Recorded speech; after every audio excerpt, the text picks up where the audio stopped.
ये यंकर जो बता रहे हैं, ये नाम मैंने पहली दफ़ा सुना है। बहुत सारी प्रोडक्ट्स हैं, जैसा कि ये सर्जिकल में यूज़ होते हैं, कैसे यूज़ होते हैं ये बताएंगे, क्योंकि मैं बिल्कुल लेमैन हूँ।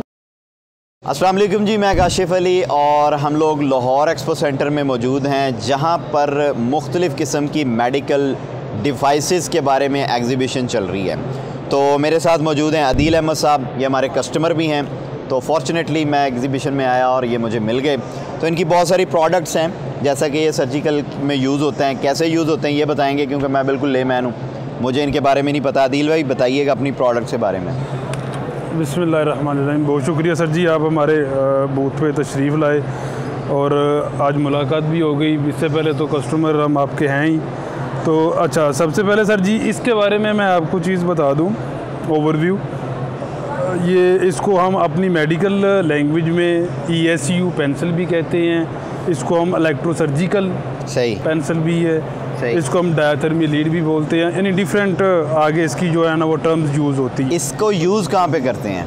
जो मेन पर्पज़ है इसका, हर किस्म की सर्जरी के लिए जो सर्जरी होती है, वो चाहे आर्थोपेडिक के रिलेटेड है, वो गायनी के रिलेटेड है, वो कार्डियक के रिलेटेड है, वो जितनी भी सर्जरीज़ हैं उसमें चाहे वो थोड़ा इस्तेमाल है, वो चाहे ज़्यादा इस्तेमाल है, हर मतलब वो ब्लेड वाला सीन नहीं है इसके साथ, इसमें हर सर्जरी में इसमें इस्तेमाल होना है। सही, ज़बरदस्त। और इसको स्टेरिलाइज कैसे करते हैं आप? इसको स्टेरिलाइज हम करते हैं, एक तो ये तो ओपन पैक पड़ा हुआ है जी, ये बेसिकली इसकी जो मेन पैकिंग है जी जी, ये पैकिंग है इसकी।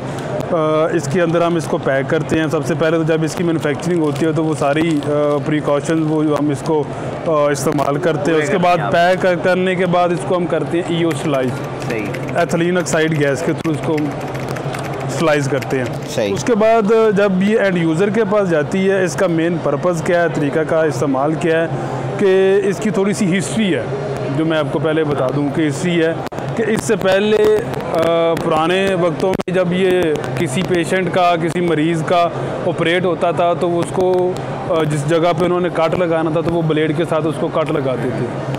अब चूँकि जदीद दौर आ गया, नई एडवांसमेंट है, उसके लिए अब ये चीज़ इस्तेमाल होना शुरू हो गई है। इससे ये चीज़ है कि जब पहले इसको कट लगाते थे ब्लेड के साथ, उससे ये होता था कि पेशेंट का काफ़ी ज़्यादा ब्लड जो है ना वो लॉस हो जाता है। सही। उसको फिर बाद में ब्लड की ज़रूरत पड़ती थी, ब्लड उसको लगाते थे।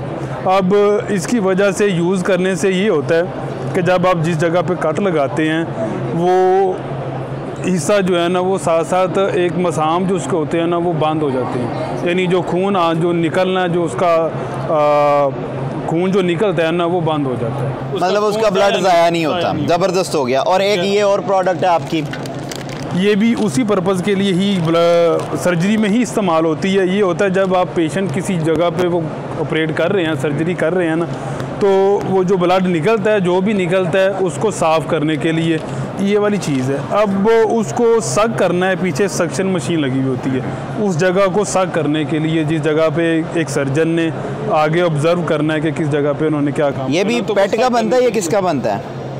ये मटीरियल, इसको हम मटीरियल बोलते हैं क्रिस्टल करके। अच्छा। तो क्रिस्टल करके मटीरियल है ये, बेहतर हमारे प्रोडक्शन मैनेजर ही बता सकते हैं। अच्छा। कि ये कौन सा मटीरियल वो यूज़ करते हैं। इस प्रोडक्ट का नाम क्या है? इसको हम कहते हैं यंकर सक्शन हैंडल। यंकर, बिल्कुल। लाहौर केयर हॉस्पिटल है ना, उनके डॉक्टर साहब ने एक दिन मुझे ये भेजा कि यार ये बनाना है, तो मुझे पिक्चर से लगा कि ये शायद फ्लेक्सिबल है, लेकिन उन्होंने कहा नहीं हार्ड है। सही है। वो खैर पेट में कह रहे थे। ये लोकल ही बनाते हैं आप? ये लोकल है। अच्छा, मुझे ये बताइए कि मेडिकल के अंदर कितने % ऐसी चीज़ें हैं जो कि लोकल बनती हैं और कितने % बाहर से आती हैं?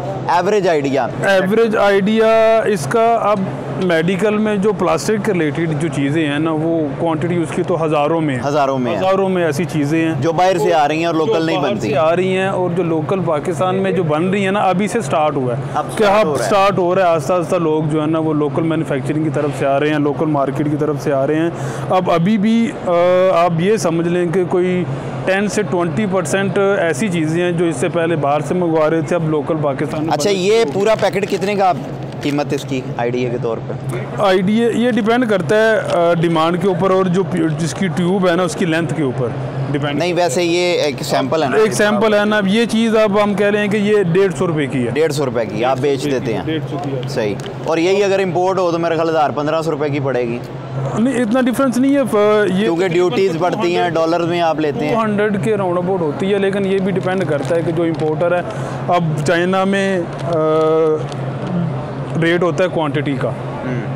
अब जो क्वांटिटी है, अब यहाँ नहीं, डॉलर रेट बहुत बढ़ गया है ना, देखो 235 रुपए का चला गया, काफ़ी डिफर हो गया मुश्किल हो गया। मैं इसकी डिफरेंस की बात कर रहा हूँ कि ये अगर हम अभी भी इसको करें ना तो उसके हिसाब से ये उससे काफ़ी लोकल मैन्युफैक्चरिंग अगर हो तो वो फ़ायदेमंद है। मेडिकल में बहुत ज़्यादा गैप है, ये बहुत ज़बरदस्त किस्म की एग्जीबिशन इस हवाले से होगी क्योंकि प्लास्टिक से रिलेटेड हमारी ज़्यादा ऑडियंस है, तो मेडिकल में ये इस तरह की चीज़ें और बेशुमार किस्म की चीज़ें हैं। अगर आप फील्ड के अंदर घुसेंगे, थोड़ी रिसर्च करेंगे तो आपको पता चल जाएगा कि यार 90% से ज़्यादा प्लास्टिक की आइटमें बनती हैं जो बाहर से आती हैं। सिरिंज या IV सेट या ब्लड कलेक्शन ट्यूब, ये तो 2-3 गिने चुने नाम है ना जो कि हर किसी को पता है, लेकिन इसके अंदर अब ये यंकर जो बता रहे हैं ये नाम मैंने पहली दफ़ा सुना है। तो इस तरह की आइटमें बहुत ज़्यादा आपको मिल जाएंगी अगर आप फील्ड में जाएंगे, थोड़ी R&D करेंगे तो बेशुमार गैप आपको मिलेगा। तो बहुत ज़्यादा बिज़नेस आइडियाज़ बन जाएंगे आपके लिए और बहुत ज़्यादा अपॉर्चुनिटीज़ क्रिएट होंगी। और ये राइट टाइम है क्योंकि एक्सचेंज रेट बहुत ज़्यादा हमारा बढ़ गया है, ड्यूटीज़ बहुत ज़्यादा बढ़ गई हैं, इंपोर्ट करते हुए कंटेनर रुक जाते हैं, 100 किस्म के मसाइल अब इंपोर्ट में आ गए हैं। तो पाकिस्तान जो सस्टेन करेगा वो अपनी लोकल मैन्युफैक्चरिंग से ही करेगा। तो अभी तक के लिए इतना ही, मिलते हैं नेक्स्ट वीडियो में। टिल देन टेक केयर, अल्लाह हाफिज़।